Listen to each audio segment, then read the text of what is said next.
चलो अगला सवाल हम लेके चलते हैं। सवाल में कह रहा है, बहुत आसान है एकदम, निर्देशांक ज्यामिति का सवाल है, 7वां चैप्टर का, क्लास 10 का। सवाल कर रहा है, यदि बिंदुओं ए बिंदु दे दिया 7-2, बी बिंदु दिया 5-1 तथा सी बिंदु दिया है 3, पी से बने त्रिभुज का क्षेत्रफल शून्य हो तो, त्रिभुज का क्षेत्रफल शून्य हो तो पी का मान ज्ञात कीजिए। एकदम आसान है पूरा, एकदम ध्यान से देखो।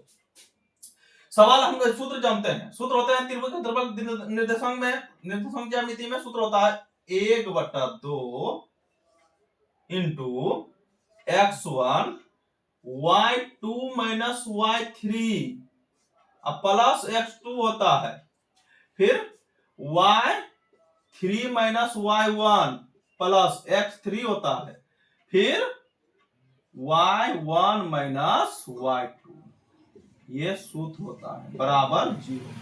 मतलब सवाल में ही कह रहा है त्रिभुज का क्षेत्रफल शून्य हो तो, मतलब इसका क्षेत्रफल शून्य हो तो पी का मान क्या होगा। तो यहां मान बैठाते हैं।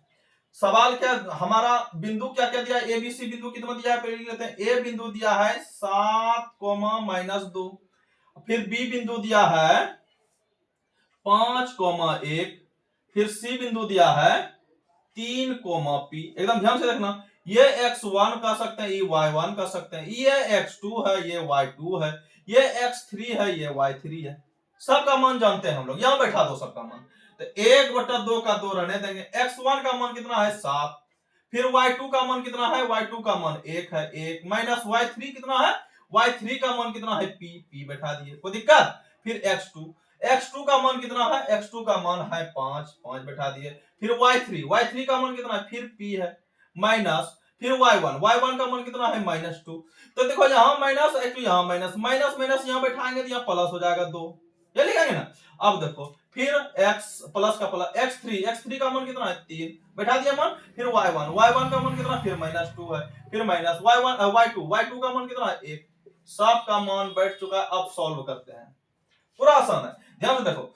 1/2, 7 का 7, ये 7 अंदर कर देंगे, 7 का 7 माइनस 7 का 7p, यही होगा। फिर इधर भी प्लस।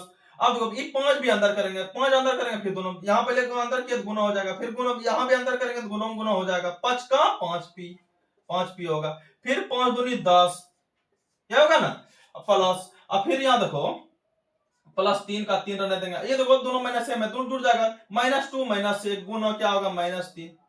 यहां तक सवाल हमारा बन गया है। अब सवाल आगे देखते हैं, ध्यान से देखना। 1/2 का 2 रहने देंगे, यहां क्या होगा देखो, 7 का 7 रहने देंगे। देखो 7p में 5p गया, दोनों p में है तो ये माइनस में ही प्लस में, 7p में 5p गया, कितना बचेगा -2p, ये होगा ना। अब इधर भी प्लस 10 का 10 रहने देंगे। देखो 3 तिया 9 होगा, प्लस माइनस माइनस होगा, 9 हो जाएगा। अब ये हम क्या कर सकते हैं, ये 1/2 क्या है, गुना में है, तो देखो गुना में है तो ये उधर करेंगे तो भाग में चल जाएगा, तो क्या होगा, इधर क्या बचा खाली, यहां लिखेंगे कितना है, ये भी प्लस में, ये भी प्लस में, 10 7 17, 17 -2p -9 बराबर 0/1/2, ये कटा तो 0 हो जाएगा। तो अब देखो 17 में 9 गया, कितना होगा 8 बचेगा, कितना बचेगा 8 -2p बराबर, यह कटा तो 0 हो गया। अब देखो 8 प्लस में है, उधर जाएगा तो माइनस में, -2p बराबर कह सकते हैं -8। तो माइनस माइनस दोनों पर का, माइनस माइनस दोनों पर का क्या हुआ, कट गया, क्या बचा 2p बराबर 8, तो p बराबर क्या होगा 8/2, 2 चौके 8, मतलब p का मान हमारा 4 निकल गया। p का मान हमारा कितना निकल गया 4, यही निकालना था हमको, p का मान निकालना था। एकदम 2 नंबर में सवाल एकदम पूछेगा, एकदम मोस्ट वीवीआई है, कोई दुराई नहीं है वीवीआई में। चलो